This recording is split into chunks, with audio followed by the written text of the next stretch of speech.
In this video training, we will cover the overview of Dymotek's Class A Cleanroom. Dymotek's Class A Cleanroom is governed by SOP 6.2.4-0. Within this SOP, there are several governing work instructions covering the operations of the cleanroom, such as entering and exiting of the cleanroom cleaning, along with its associated form, in-house monitoring of the cleanroom, how to properly take a particle count, the associated form of the particle counter, the environmental monitoring record, along with Dymotek's cleanroom reaction plan.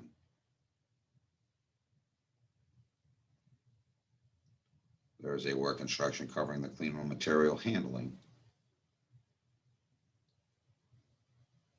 the cleanroom plan deactivation, along with its associated form, the cleanroom deactivation request.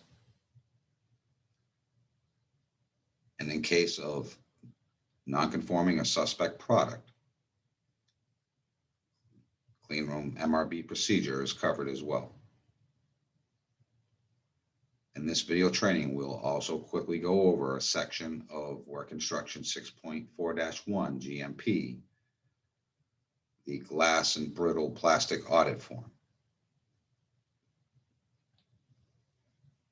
As an overview, cleanrooms are working environments in which the air supply, air distribution, filtration, the materials of the room's construction, the way people dress and behave, as well as all operating procedures are regulated to control air cleanliness and to meet specific standards. The environmental requirements for a clean room are to monitor particle counts, positive pressure, temperature, and humidity. Clean room classifications and individual class requirements are determined and regulated by ISO 14644-1, the international standard for clean rooms and associated controlled environments. The classifications are determined by the size and the amount of particles in the air within a controlled environment. The particles are measured in microns. In SOP 6.2.4-0, Section 3.1 covers the entry and exit of the cleanroom,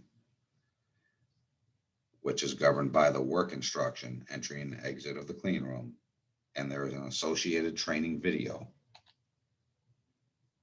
Training required prior to entry of the cleanroom and needs to be accompanied by a training record for all employees and contractors. Section 3.2 of the SOP goes over the manufacturing equipment and covers how to properly transfer equipment in and out of the clean room. Wheel carts and trolleys shall be wiped thoroughly with a non-linting cloth dampened with an approved clean room cleaner, paying special attention to the wheels and stabilizing feet. Manufacturing and maintenance equipment such as presses and dosing units shall be decontaminated prior to movement into the clean room. Decontamination shall take place in the area immediately outside of the clean room. Wiping with an approved cleaning supplies should continue until cloths exhibit no visible traces of particulate. Section 3.4, clean room packaging, covers the general requirements for the packaging inside of the clean room. Corrugated cardboard is never allowed inside of the controlled environment of a clean room. Corrugated cardboard raises the risk of particulate counts raising due to the manufacturing process of the cardboard.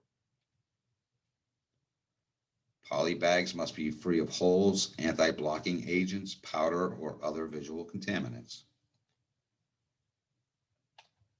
And individual product packaging instructions will be covered in detail in the part-specific work instructions. Section 3.5, in-house monitoring of the clean room, covers the general requirements for monitoring the environmentally controlled clean room.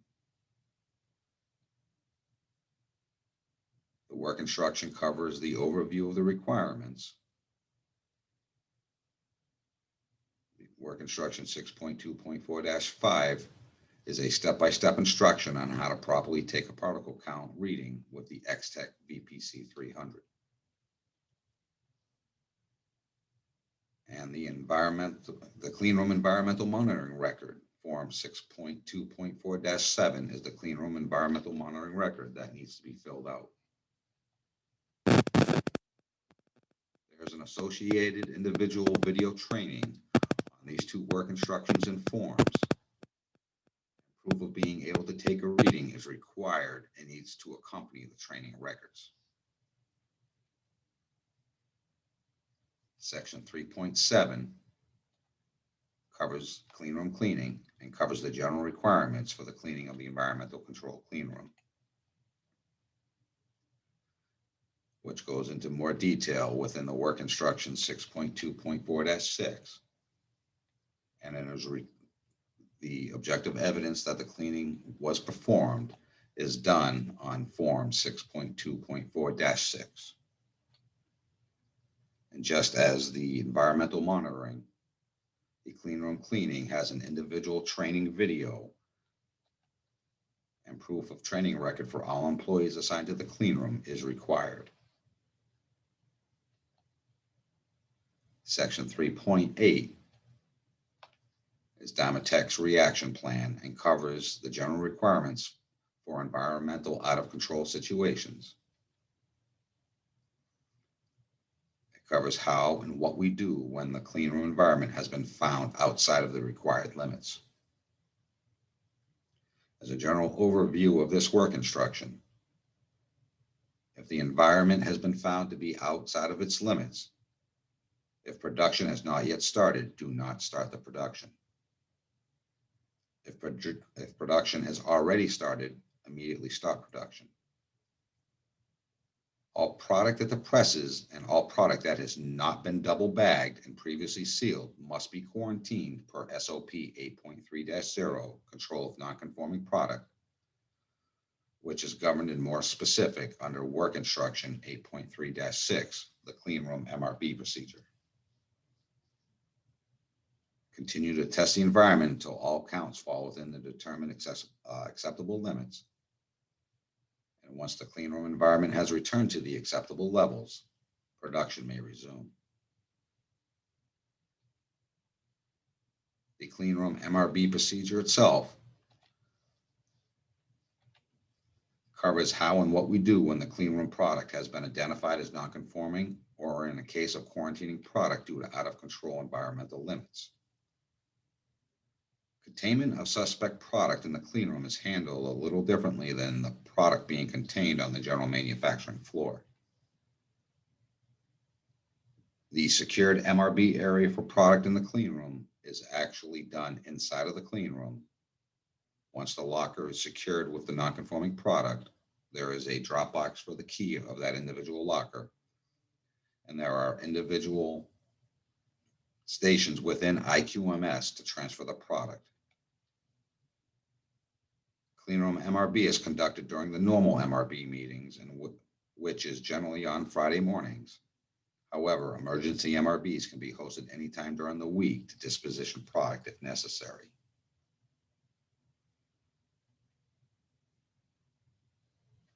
The planned deactivation request covers the requirements and instructions to complete a cleanroom deactivation request.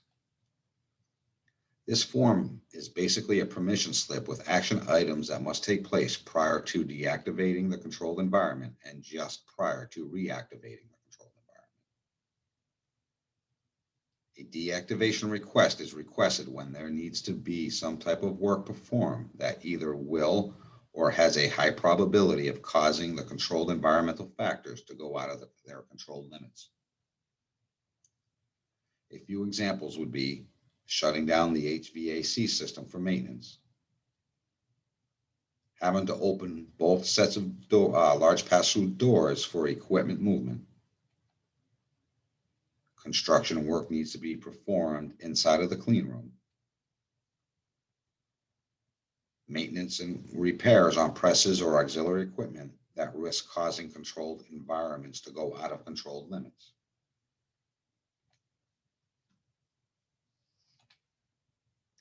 Typically, maintenance will fill out this request. However, it is not restricted to only maintenance. The request gets approved by the Director of Operations and the Director of Quality or their designees. If request is permitted, Operations and Quality must perform audits to ensure product is secured prior to deactivating the controlled environment. And prior to reactivating the controlled environment, Operations and Quality will perform another audit of the clean room to ensure the work has been properly done and that the clean room does not need a deep cleaning prior to the reactivation.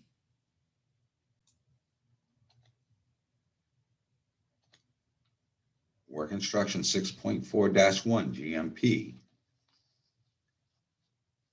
And there is a section that covers the good manufacturing practices to provide safe and sanitary products to our customers.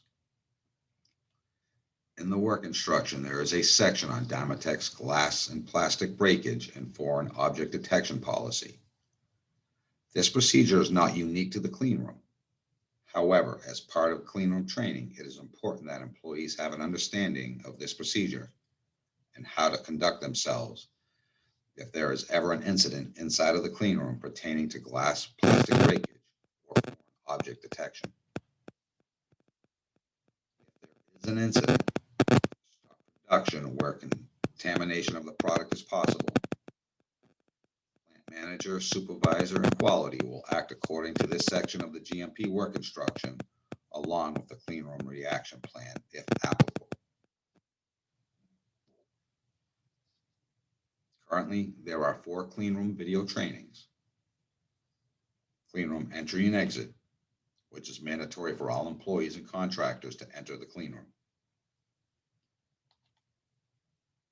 The environmental monitoring, which is mandatory for all employees assigned to work in the clean room. Clean room cleaning, which is also mandatory for all employees assigned to work in the clean room.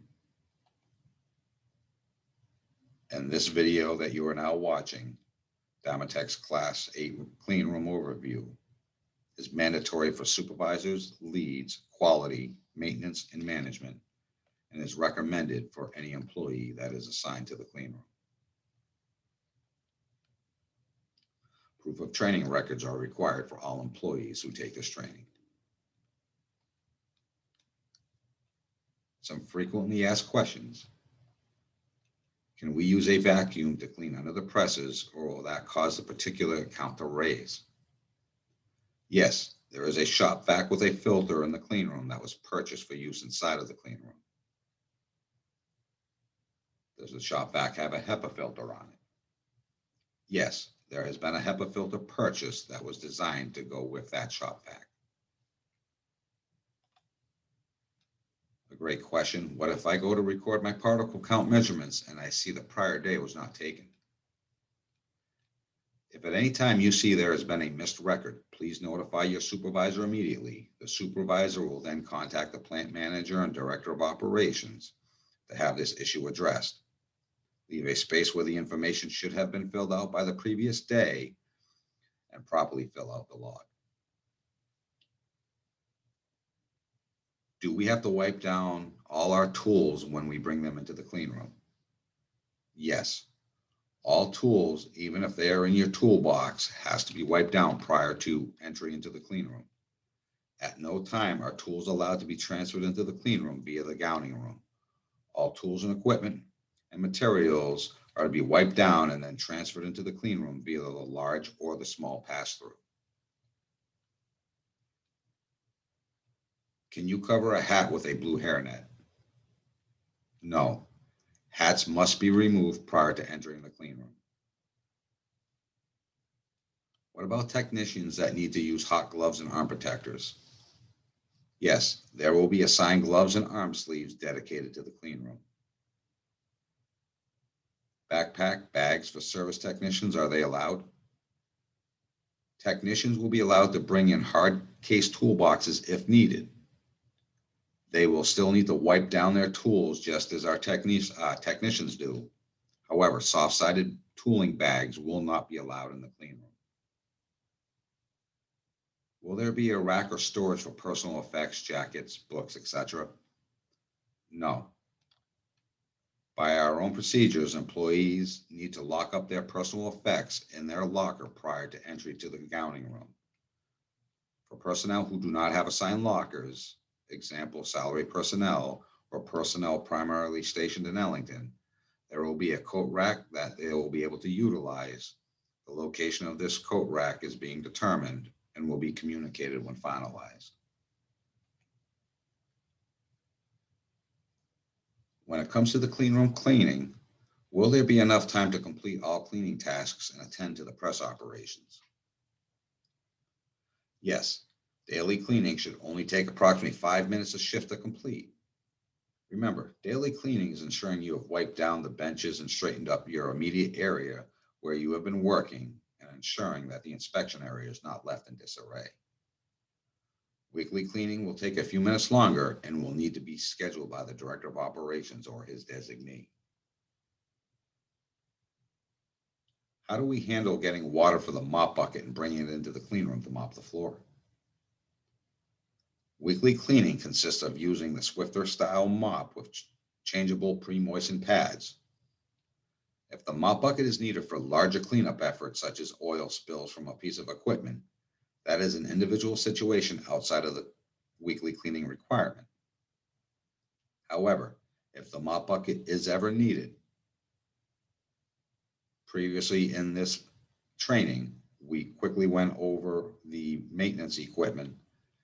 The bucket must be taken outside of the clean room, filled with water, but then wiped down, paying particular attention to its wheels just outside of the large pass-through, and then brought into the clean room via the large pass-through. Can we use air guns to clean out from underneath the presses? No. At no time should an air gun be utilized to clean the press area or any other area in the clean room. Use of air guns has the potential of raising the particle count in the air due to debris being sent airborne. Note, limited use of air guns are authorized by process engineers and process technicians inside of the press for certain situations. These employees have been instructed on how to properly use air guns in these situations. What if I go to sign the clean room log and I see that the shift prior did not fill out the log? Just like if you've noticed there is a missed particle count. If at any time you see there has been a missed cleaning, please notify your supervisor immediately, and that supervisor will contact the plant manager and the Director of Operations to have the issue addressed. And just as if the issue was with the particle count, leave a space where the information should have been filled out by the previous shift and properly fill out the log. Does weekly cleaning include throwing out old clean room lab coats? No. However, anytime you are entering or exiting the clean room and you notice a lab coat that is dirty or not serviceable, example, has holes in the sleeves, please remove that coat from service, even if it is not yours.